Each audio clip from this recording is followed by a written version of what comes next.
Hello all and welcome back to the Deferrals. I'm your co-host Matt Higgins along with Matt Johnson, who I bullied into wearing a hat for today's podcast show. How you doing today, MJ? I'm doing good. You know, if people wondering why we missed last week, it's because much like Cody Bellinger, my co-host had some bad chicken and it didn't go well. Yeah, you know, poor Belly, poor me. But we come back, or at least I've come back strong. I don't know about Cody. For today's episode, MJ interviewed Red Sox beat reporter for MassLive and the host of the Fenway Rundown podcast, Chris Cotillo. Afterwards, we'll get into what's wrong with the Boston Red Sox, and I will go through what's wrong with my Philadelphia Phillies. We'll also go through my trade candidates list I did for sportsdot.com that went live earlier this week on Monday. And then at the end of the show, we will do our stock up, stock down. And now let's go to MJ's interview with Chris Cotillo from MassLive. All right, our special guest today on the Deferrals podcast is Boston Red Sox beat writer for MassLive.com and host of the Fenway Rundown podcast, Chris Cotillo. Chris, how are you doing today?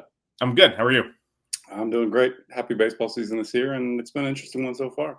Yeah, for sure. Red Sox are, kind of stuck in the mud, but it's early. Everybody's kind of stuck in the middle. No one's separated from the pack yet, so not too concerned big picture. Absolutely. Now, you have a story out today from MassLive.com about Wilyer Abreu, who's really been one of the best hitters in baseball so far. So first, and as you wrote, he's not even one of the Red Sox top prospects, coming up. They acquired him a few years ago, and he just really came out of nowhere in some ways. When did the Red Sox first get the sense that, Abreu could be not just a great defensive player, but maybe an even high-end two-way player? And also, what improvements have they seen that really has helped him lead to that 300 OPS jump? I think last year, they gave him the opportunity to really seize the right field position before opening day. He came up at the end of 2023. He played, about a month and was excellent. Hit over 300, kind of, never struggled. He didn't have that adjustment period you usually see young players have. And they were so comfortable with that, they were willing to trade Alex Verdugo, over the offseason to the Yankees. Once they did that, that opened up the path for Abreu to play right. They had a crowded outfield last year with O'Neill and Rafaela, Ref Snyder, Duran, all those guys, Yoshida, a little bit in the mix, but they were able to find, a spot for Abreu as their everyday right fielder. He seized that job and won the Gold Glove. And I think, this year, it's funny, he had a gastrointestinal virus that delayed the start of spring training. And it was kind of a weird nebulous thing. But he was not able to get into games. He was not able to be cleared with his labs until, a lot longer after Grapefruit League games started.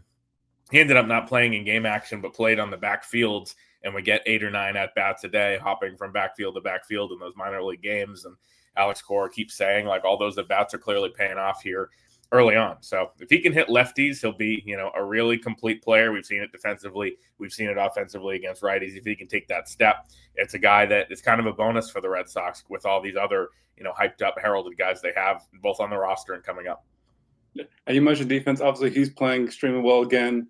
And defense is something the Boston tried to improve this offseason. They brought in Alex Bregman. Obviously, had the story of, Devers wasn't too happy about moving DH. Now he's there. However, right now they lead the league in errors. In other metrics, they're in the bottom 10. How is the team performing defensively relative to what the club's expectations were coming into the year? Obviously, it's early. And do you think this is an area where we could see them improve either internally or externally as the season goes on? Yeah, as Alex Cora keeps saying, they just have too many really good defenders to be, making the mistakes that they're making. You have elite capabilities at third with Bregman, who won a Gold Glove a year ago, at short with Story, who's always been a premium defender, in left field with Duran, in center with Rafaela, and in right field, with Abreu as well. So I think there's a couple spots. Christian Campbell's just getting used to the speed of the major league game at second. He's been okay. Tristan Casas has been up and down. I think, he made a tough error the other night. One thing I'd point to here is just, the weather. Everybody has to play in it. Both teams have to play in a 30-degree night, but it's hard to grip the ball. We saw some wayward throws with the Red Sox. And the other thing that is kind of really inflating that total is they have 4 or 5 catcher's interference calls, which is a problem in and of itself. The catcher having his mitt get out there and clipping the bat. And one of them broke Connor Wong's finger a week ago. But that inflates the error total. I think it hasn't been that bad. I think it's a more settled infield, and that was kind of the big reason they went through the whole Devers and Bregman thing in the first place. Yeah, you mentioned the Devers situation. And regarding the dynamic at third base, obviously Devers was able to move past, he's now accepting the role of being a DH. Bregman, obviously, he's won a Gold Glove last year, and it's just his natural home.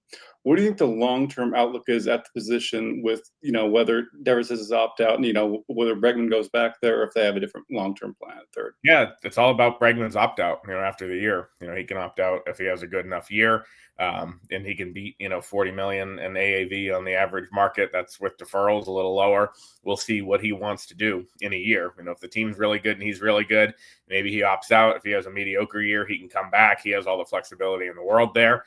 I don't think that they're going to move Devers back to third base, obviously, as long as Bregman's in the picture. But in the future, in a year, maybe they trade Trevor Story or Marcelo Mayer comes back and you have Mayer at short and want to put Devers back at third. Devers not 30 yet, so I don't think the door is closed on a long-term basis. It's not a permanent thing right now, but it could be, and we'll see how that checks out. Maybe he moves to first and Costas moves on. There's a lot of different ways it could go. I think they just looked at it and said, for the 2025 Boston Red Sox, the best way we can do this is have Bregman's defense at third, have his right-handed bat in the lineup, have Campbell on the team at second, and if there's a concession that was made, it was Devers going to DH. Absolutely. And you mentioned the young guys, obviously Campbell getting used to the speed of the majors at playing second base. What have been the organizations and also your early impressions of the young guys like Campbell? And Richard Fitz obviously got hurt, so he might be out for a while, but just Campbell and the other young guys on the Red Sox roster. Yeah, Campbell's been good. A really, really hot start. I think he slowed down a little bit in Chicago and toward the end of the homestand, but nobody's hitting, so contagious on that aspect. He doesn't look overmatched. He has an unorthodox swing, but gets the bat on the ball. Defensively, he's been okay. There's definitely not been a huge adjustment period. He was one of their best players for the first 10 days, got the contract, got called up, all of that. And so he's going to be the guy that's going to play second, pretty much every day.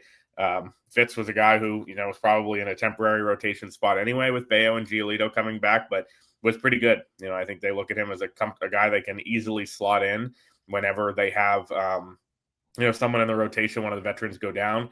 They were comfortable enough trading Quinn Priester, calling up Hunter Dobbins last week as another guy in that mix. Michael Fulmer is now on the team and he could be stretched out. So I think Fitz is a guy that, they got in that Verdugo trade I mentioned, people didn't know much about, but has been really, really good. Now they'll hope his MRI today did not come back with anything significant. Right, Fitz, and with the Abreu trade, that's just, again, really low-key trade acquisitions that have paid off. Right, for sure. And that's, one by Heim, one by Breslow. So across different regimes too. And one thing you mentioned is, kind of cold weather, and that's obviously impacted the Red Sox bat. We've all seen it early in the year. Granted, they're heating up a little bit at AAA Wooster. So how's the club feeling about Roman Anthony, Marcelo Mayer, and is there an early timetable on when we could see him at Fenway? Yeah, I think, the thing with Campbell was that there was a clear need at second base. They've had like 100 guys, or really like 40, 45 do it since Pedroia basically couldn't play anymore. And so they don't have the same need at shortstop where Marcelo Mayer plays and Trevor Story is, or in the outfield where you have Duran, Rafaela, Abreu, as we've talked about, Ref Snyder as a backup, Yoshida in the mix when he comes off the IL. So they can be patient. At a certain point, Roman is going to force that timeline. I wouldn't be surprised if it was in the next few weeks. They want him to get more experience hitting lefties in AAA. They want him to get some more experience in the corners. He'll probably play left field when he comes up with Duran moving to center. So I think, that could happen in the next few weeks. Mayer, to me, it's tough to see where he plays. It would have to be probably an injury to force him to come up and play, second, short, maybe even third. If Bregman goes down, they're not putting Devers at third. It would be, probably Mayer or, a guy like Romy Gonzalez for now. So I think that they're being patient because they don't have to force those guys in. But with Campbell, they did. I mean, it was really him or Vaughn Grissom or David Hamilton. And clearly he was the best of those three. One thing here is also, with Abreu and they have one of the top farms in baseball, and these guys are just not even single-A guys. This guy's producing at AAA. So what has really led to that big turnaround with their player development where they're not only producing top prospects, but they're also getting guys who come out of nowhere? Yeah, I mean, it's a little bit of both, right? Like Mayer was the 4th overall pick, could have been first. And a guy like Tanner Houck was a first-round pick, one of the best college pitchers that year. I think, part of it is when you are, mediocre and you miss the playoffs, you get higher draft picks. When you don't sign your free agents and you don't spend the levels you should, you get compensation picks. Christian Campbell and Roman Anthony were both compensation picks. Roman with a big bonus. Campbell is more of an unheralded guy. So they were, I think, they never want to say it out loud, but rebuilding really for a few years. At the trade deadline, they moved Christian Vasquez to Houston and got Abreu. That was an unpopular trade at the time. Verdugo was more of a seller trade than a buyer trade, right? And they got Fitz and Greg Weissert, who's been on the bullpen now for 2 years. So by not really doing what they wanted to compete, they did do the slow build. They've hit on some guys. They've missed on others. I mean, they traded Mookie Betts for Jeter Downs, right? And he's playing in Japan right now. And they traded Chris Sale for Vaughn Grissom, and he's not a major leaguer. So I think there's hits and misses, but when you take enough swings, you're bound to get some guys that can play. And I think this year they've obviously tried to go, all in and over the top by trading, 4 prospects, 4 pretty good ones for Crochet, giving up a pick to sign Bregman, which they did. So they identify this year as a year to compete, and we'll see if it bears out that way. Absolutely. Obviously, so a Campbell extension. Do you think there's any other? Do you think Anthony or anyone else could be getting an extension in this season? No, I think that window's pretty much been closed. But they did well to get Crochet and Campbell done the first week. Crochet on a big deal and Campbell on one that's probably team friendly. But if you told him a year ago you could turn one good minor league season to $60 million, he'd probably take that in a heartbeat. And I think he did. Yeah, I'm sure fans were happy to see the organization spending that big money on Crochet. Right, both of them, Bregman, Walker Buehler for $20 million. So they definitely changed their tone. There's no doubt about that. And obviously, I think one of the most important stories in baseball so far this year is Jaron Duran's brave admission about his past mental health struggles. Mm-hmm. His previous attempt at suicide as revealed on Netflix Clubhouse. What kind of positive impact and reactions has there been both in the clubhouse and within the region just for what Duran's message was and, what he's trying to get out there about helping just even one person? Yeah, I was, in the Red Sox clubhouse when there's a player availability. There's this little wall in the middle. It's like nothing official. It's just a spot where players go and talk. And he went over and kind of everybody else in the clubhouse stopped what they were doing and kind of formed a circle. Like the media was converged, but the players and a lot of coaches and some front office members formed a circle and gave him a hug after and shook his hand. And I think the teammates didn't get to see the documentary before it came out. So they found out at the same time everyone else did about this if he hadn't revealed it to them. And so, I think the message was loud and clear, one of support. Different suicide hotlines and different charities who do that type of work have seen an uptick in people calling in and people being willing to talk about that. And that was, I think, his goal with all of this. So, a positive thing out of a very serious situation. I think at this point, people are watching the documentary. They're understanding his story a little bit better. And that's kind of what the goal of the whole project was. Absolutely. I don't get you out here on this, and for also let people know, where they can follow you on social media and, where they can find your stories. Where do you think the Red Sox are going moving forward? You mentioned you think there can be improvements defensively, and just what is your overall prognosis for the team this season? Still good. I still think that they are, you look at it, the whole basically AL East and American League is just a lot of teams that have, are right around 500. They have an important 3-game series with the Rays starting tonight. They play the White Sox at home for 4, which you'd think they could stack up some wins there, but it didn't work out that way over the weekend. They just have to, kind of get hot offensively. If they can do that, they can be kind of the producers they expect with Casas being a little bit better, Duran being a little bit better. I think they'll be okay. But, the season, you get to the home stretch kind of fast. It's not yet, but by May, by Memorial Day, you want to see some wins being stacked up. I still think they'll get there. But, there's a lot of teams right now beating up on each other in the AL. Absolutely. And where can everyone follow you on social media, and where can we find all your stories? Just Chris Cotillo, Cotillo, on Twitter, and then MassLive.com and the Fenway Rundown podcast. Awesome. Thanks so much. Again, be sure to follow Chris. Check out all his stories. Again, great ones today on Wilyer Abreu, just to turn around what he's been able to do this year, and just great Red Sox coverage. So, Chris, thank you so much for coming on again. Thanks, Matt. Appreciate it. Thank you. Thanks again for Chris Cotillo joining us last week to give some rundown on the Red Sox. Learn anything from that, MJ? Yeah, not as many. It doesn't seem like it's despite, as we'll talk about upcoming here, they got some defensive issues, but there's not a lot of concern, and just a lot of insight into, the Red Sox young farm guys and, when they'll be coming up. So it was a great discussion, and I want to thank Chris again for having the time. Thank you again, once again, Chris. And now let's get into some Red Sox talk. What's wrong with the Red Sox right now, MJ? Oh, I think the most obvious thing to start with is the fact that this team leads baseball in errors with 25. And, they spent all that big money on Alex Bregman. They're like, okay, third base, Rafi Devers has been awful at the hot corner. We need to upgrade there. And now you have Alex Bregman, who's one of the worst third basemen defensively in baseball this year. So that's going on, and they've got some other stuff too. Trevor Story hasn't been great. But they're not too concerned. I think the one area maybe we'll see change is Tristan Casas, because I tell you, friends, if you look at his numbers, he's not just bad. He is horrendous. One of the lowest F4s in baseball. And if you look at his baseball savant page, he is in the 18th percentile for fielding run value, which isn't even his worst contribution this year. That would be batting run value, where he is second. He has just been horrendous in every way possible. And, you have to think at some point, Red Sox are going to have to make a change, send him down. There were trade rumors about him, obviously in the offseason, but he's a guy they wanted to keep. They're still confident long-term in him, and obviously they do have the guys on the farm system coming down.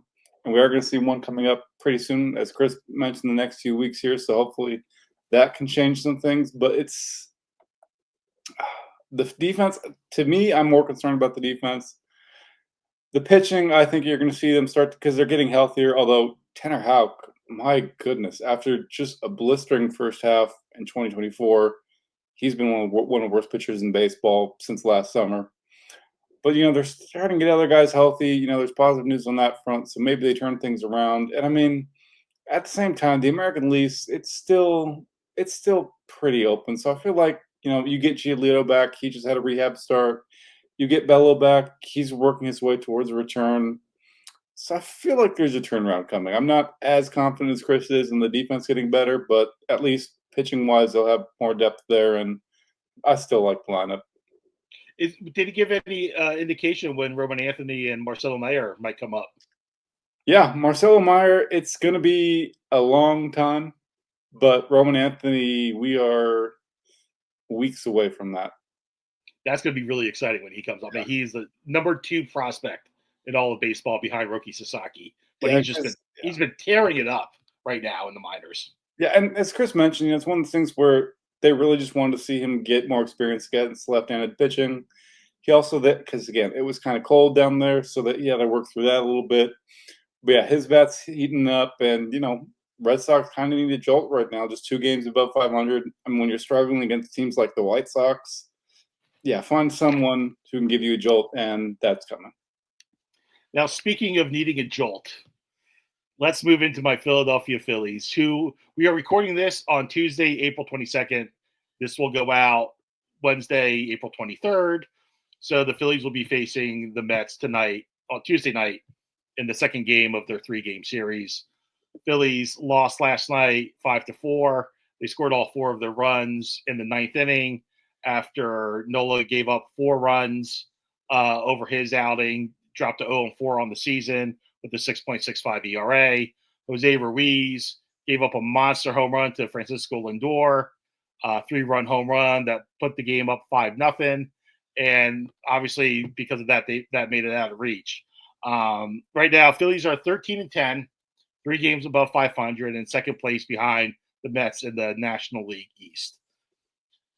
The same stuff is, showing up this year like it did at the end of last year. Trouble scoring, consistently scoring runs. Our right-handed hitters for the Phillies have just been a mess this year. Between JT Realmuto, Trey Turner, and Alec Boehm, they have combined to hit 2 home runs. For JT, he's looking like a shell of his former offensive self. Right now, he's hitting .231 with a .654 OPS with an 85 OPS plus. Not good, folks. Alec Boehm, the starting third baseman last year for the National League, currently hitting .193 with a .472 OPS and a 33 OPS plus. Moving on to the center field situation, Brandon Marsh, who was just put on the injured list with a very mild strained hamstring. It was more just to give him a reset. He's been hitting .095 this season with a 387 OPS and an 11 OPS plus. Now, for people who might not know what OPS plus means, 100 is league average. So I'm not a math major, but if my math is correct, this means Marsh is 89% worse than the league average hitter. Not good. And then the bullpen. I'll get to that later on in our stock up, stock down. But the bullpen needs a revamp. It's not good. It's one of the worst bullpens in baseball right now. And it's not fun seeing this bullpen roulette coming out. When especially like they nearly blew Saturday's game against the Marlins. They blew Sunday's game against the Marlins. Phillies could have had a 3-game sweep over them. That wasn't the case. And Jose Ruiz gave up that monster 3-run shot to Francisco Lindor Monday night to put the game out of reach after the Phillies made a 4-run comeback in the 9th inning. But I digress, because now we will move on to the trade candidates list. Hopefully the Phillies can find some relievers on this list that I put out on Monday for Sportsnaut. You can find it on sportsnaut.com in the MLB section. Did anything stand out to you from my MLB trade candidates list that you saw? You want to absolutely dismantle the St. Louis Cardinals. I do. I mean, I don't want to dismantle the St. Louis Cardinals. The St. Louis Cardinals want to dismantle the St. Louis Cardinals. But yeah, I think, the one name that he kind of stuck out to me this offseason because, there was rumors about St. Louis shopping him, and he's keeping it going now. Eric Fedde, and because what's a big thing for teams now, especially with ownership, they want really cost-effective guys, especially if they can be short-term rentals. Fedde's only owed $7.5 million this year, so if you're acquiring him at the deadline, you're going to owe him like $3.5 million, mm-hmm. and then you don't have any responsibility for him financially after that. And over his last 36 starts, he has a 3.3 ERA with a 2.26 batting average allowed and a 1.16 WHIP. I mean, I know he's not going to get a bunch of attention because the Cardinals or whatever now, and he's not a big name, but he's consistently been very good for over a full season now. And I feel like he's going to be one of the quietest but most impactful starters acquired this summer because, again, he checks every box you're looking for. He's not going to be great, but if you need a reliable mid-rotation guy, he's perfect. Yeah, I agree. Yeah, he's been very, very solid. And he could be, and he can be a huge advantage for a contender going down the stretch, especially ones that need innings.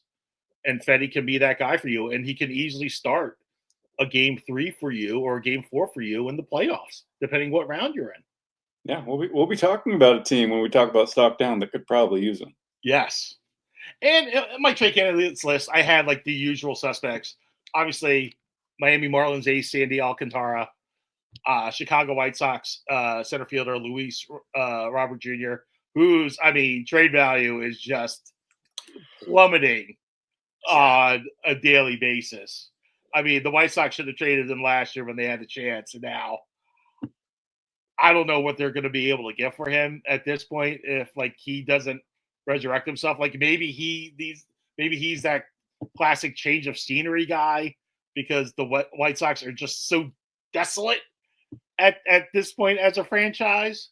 But man, he is not doing himself any favors for his trade value.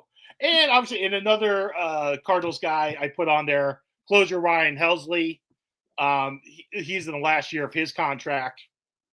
He's most likely going to be on the move at the trade deadline. But one of the more surprising names I put on the list, and I just kind of threw it out there, Seattle Mariners outfielder Randy Arozarena came over to the Mariners last year. from the Tampa Bay Rays. Turns into Babe Ruth during the playoffs. Is a great right-handed hitter. And he's only making $11.3 million this year. So you have it by the time the trade deadline rolls around. So you just say $5.5 million. And you'll still have him for another season when he's arbitration eligible for next year. Probably be around that $15 million range on arbitration. So it's not like he's going to be costing you an arm and a leg as a franchise. And if the Mariners are out of it, when the trade deadline rolls around, they might want to recoup that. And I think Arozarena would bring in a nice little haul for the Mariners. Yeah. And, the Mariners are such an interesting team because, there's been rumors about them still getting calls on Luis Castillo, and they've made it clear he is not available right now. They're still, once they get their rotation healthier, maybe that changes, but also they kind of still need lineup help. And, maybe fans will see, Arozarena only has a 200 average. Okay, yes, but he has a 354 OBP. He almost has a 800 OPS. Mm-hmm. He's providing plenty for you. He's going to be another guy. He can get you double-digit home runs, double-digit steals. And if you get him with the right team, you mentioned this with the White Sox and Robert, it's if you get him right with the right team, something can change. Because if you look at Tommy Edman, with the St. Louis Cardinals, in 479 at-bats last year, he had 13 home runs. In just about 200 at-bats with the Dodgers, he has 13 home runs. He's just been tearing the cover off the baseball, at least power-wise. So, again, just maybe a change of scenery, whether it's for Robert or maybe Arozarena, you get that average up. You get his OPS a little closer to over 800. I could see it. The one thing I will say is with Robert, which is, again, just speaks to how wild things have gotten. A year ago, that contract looked like, hey, you're going to have him for multiple years of team control. Now, because he is under contract for the next 2.5 seasons, but those are two $20 million club options, and that's, at this point, he's not worth maybe even half that with his numbers. No. So that's now a rental situation where maybe that helps the White Sox in some ways, but again, it just speaks to how badly they've blown this. And White Sox, you continue to find ways to leave yourself in the gutter. Those poor fans, man. That franchise is not going to get better until Jerry Reinsdorf sells it off. Yeah, it's not going to get better anytime soon. Sorry, White Sox fans. Go to the Cubs. All right, let's move on to our last segment. Stock up, stock down. MJ, what do you got? Yeah, so I'm going to go, because I am the type who can, be a bit negative. So I'm going to start with stock up. Oh. Because Houston Astros emerging ace Hunter Brown, who has the longest scoreless inning streak in baseball this year at 24 innings, the fourth lowest batting average allowed in baseball at 163. And this isn't just a 2025 thing. This is since May 2024, when he introduced the sinker in his repertoire. He is the second lowest ERA in baseball at 2.28. The first, Paul Skeens, Cy Young candidate that everyone thinks is going to win it. Everyone knows is the best pitcher in baseball. He's only 0.14 behind him in ERA. Brown also has the ninth lowest whip over that span and the fifth lowest batting average allowed at 209. He's just been otherworldly since introducing that sinker. And it's kind of been needed for Houston because they've had all those pitching injuries. Mm-hmm. Obviously, they're still kind of struggling to stay above 500 ball now, but it seems like they're starting to turn things around. So, yeah, Hunter Brown just becoming this arguably Cy Young contender out of nowhere is great to see, and there's reason to believe it's going to last.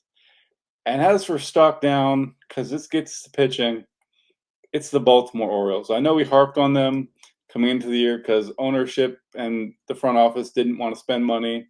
Entering play on Tuesday, they have the seventh worst run differential in baseball at -20. They have the worst rotation ERA at 6.11. And to put into context just how bad this rotation is, second worst rotation, 5.76 ERA, Colorado Rockies. That makes sense, Coors Field. Yeah. But even they don't have a 6 ERA.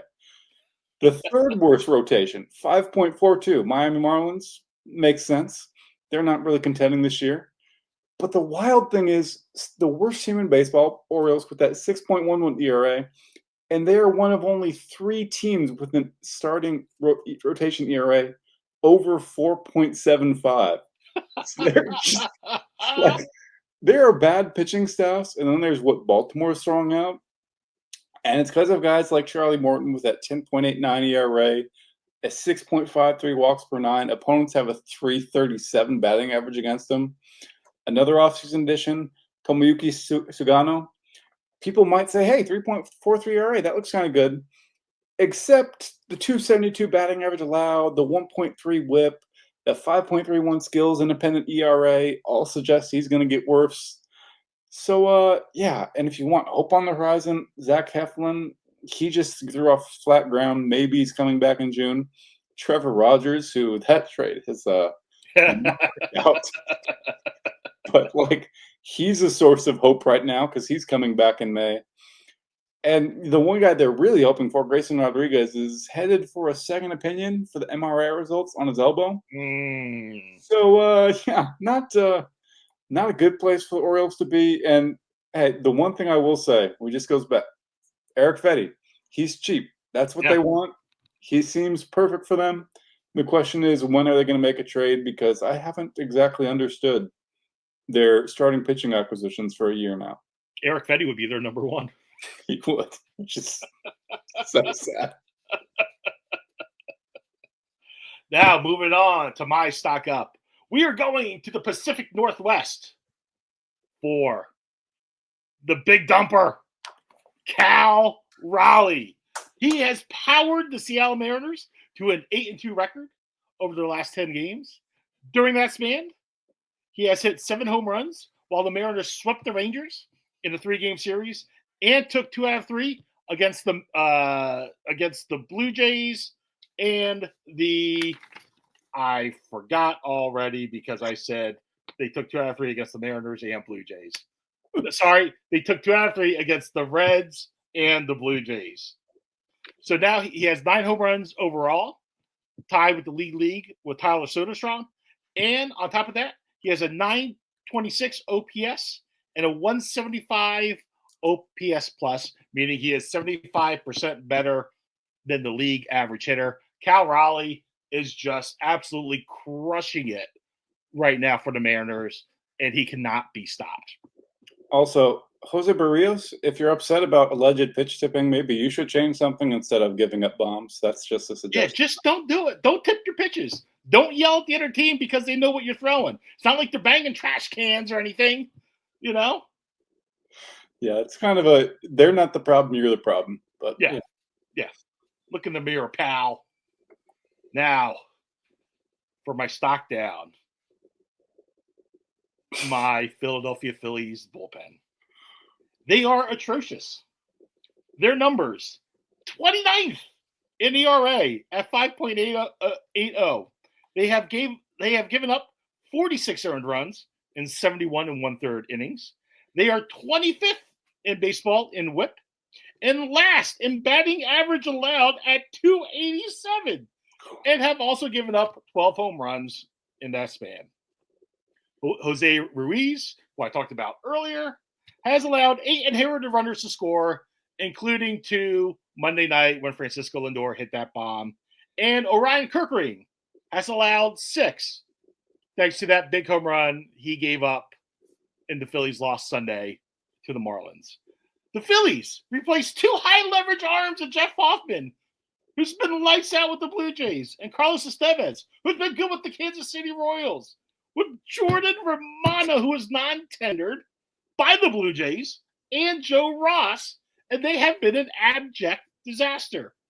Romano has a sterling 15.26 ERA, and he nearly blew a 7-run lead Saturday against the Marlins. Jose Alvarado had to come in when the Phillies were up 11-4 in the top of the 9th inning against the Marlins. Why? Because Romano gave up 6 runs. How is that possible? God! And on top of that, Ross, who was supposed to be this like swingman extraordinaire for the Phillies, He has a 7.45 ERA, has given up 8 earned runs, 14 hits, and 2 home runs in 9 2/3 innings. Insert the not great Bob gif here. I'm off my pedestal. You see a trend here, though? Jose Ruiz, Jordan Romano, Joe Ross. They need to stop going after relievers with JR initials. Yeah. We figured it out. Dombrowski, please do something, man. I can't keep going through this for the next 5-6 months, man. I can't. I paid good money to go to these Phillies games. Give me better bullpen options. All right. I am done with my screed. Thanks for coming to my TED Talk. That was epic. Thank you. MJ, is there anything else you would like to add before we shut this show down? I just want to say, again, thanks to Chris for his time. We were pitching getting into the Red Sox. Hopefully fans are excited about at least some help with Roman Anthony coming up soon. And, of course, subscribe, comment, give us that feedback. Higgins, especially give us a like in comments because Higgins went on a rant today, and you don't always get that. So, at the very least, hit that thumbs up. It would be greatly appreciated. And we will be back next week unless Higgins decides to pull a Phillies bullpen and blow things up by having chicken again. Yeah, thumbs down to the Phillies bullpen. Thumbs down. All right, everybody. We will see you next week.